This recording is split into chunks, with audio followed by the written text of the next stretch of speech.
सुनो, अपना पर्स जरा संभाल कर रखा करो।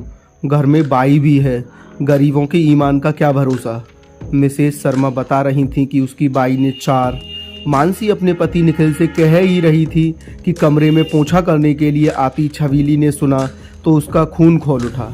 तेज स्वर में चीखी, मैडम जी, हम गरीब हैं, बेईमान नहीं, जरा अपने गिरेबान में भी झांकिए। पिछले 3 महीनों से छबीली मानसी के यहाँ साफ सफाई का काम कर रही थी। उसका पति रिक्शा चलाता था जिसमें 3 जनों का गुजारा बड़े मज़े से हो जाता था। छबीली देखने में सुंदर थी और होशियार भी। राह चलते अगर कोई उसे कुछ कह दे तो वह लड़ पड़ती थी। तब उसका पति उसे समझाता, सुन छबीली, हम गरीब लोग हैं, 4 बातों को सुनकर अनसुना कर देना चाहिए। ऐसे सबसे उलझने से तो क्या, गरीब हैं इसलिए कोई भी कुछ भी कह देगा, गलत बात का तो विरोध तो हम करेंगे ही। पत्नी के तेवर देखकर उसका पति मुस्कुरा देता था। 6 महीने पहले एक कार वाले से उसके पति की टक्कर हो गई थी।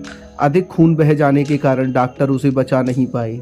वह तो बदहवास सी हो गई थी, उसे कुछ होश नहीं था। अपने 4 साल के बेटे ननकू को सीने से लगाए रोती रहती थी। घर का सामान जब खत्म होने लगा तब वह होश में आई और उसने काम करने के लिए घर से बाहर कदम निकाला। उसकी गोद में बच्चा देखकर शुरू में तो सब उसके शरीर पर ही नज़र डालते थे, पर वह डरी नहीं। 2 जगह काम करने लगी। कुछ दिनों बाद मानसी के यहाँ भी उसे काम मिल गया। मानसी के घर में उसका 22 वर्ष का भाई भी रहकर पढ़ाई करता था। उसे भय था कि कहीं छबीली मेरे भाई पर डोरे न डाल दे, इसलिए गाहे बेगाहे उसके काम में गलतियां निकालकर या उसके बेटे को दुत्कार कर उस पर अपना दबदबा बनाए रखने का प्रयास करती थी। बेवजह की डांट से छबीली आहत होती, लेकिन फिर खून का घूंट पीकर रह जाती। पर आज तो मानसी ने उसकी ईमानदारी पर प्रहार कर दिया तो वह चुप ना रह सकी और आपे से बाहर हो गई। फिर तो मानसी का भी खून खौल उठा।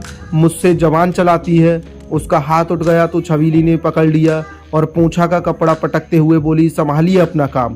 पर्स से फ़ोन निकालकर 2 फोटो मानसी के व्हाट्सएप पर शेयर करके बेटे को लेकर बाहर निकल गई। फोटो देखकर मानसी चकित रह गई। उसका भाई उसके हैंडबैग से पैसे निकाल रहा है, दूसरी फोटो में बहनोई की जेब से चोरी। छबीली सुन तो। छबीली कहाँ सुनती, मन में बोली, मुझे छेड़ोगे तो मैं नोच लूँगी।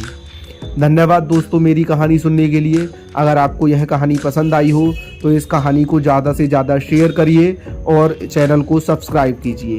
धन्यवाद।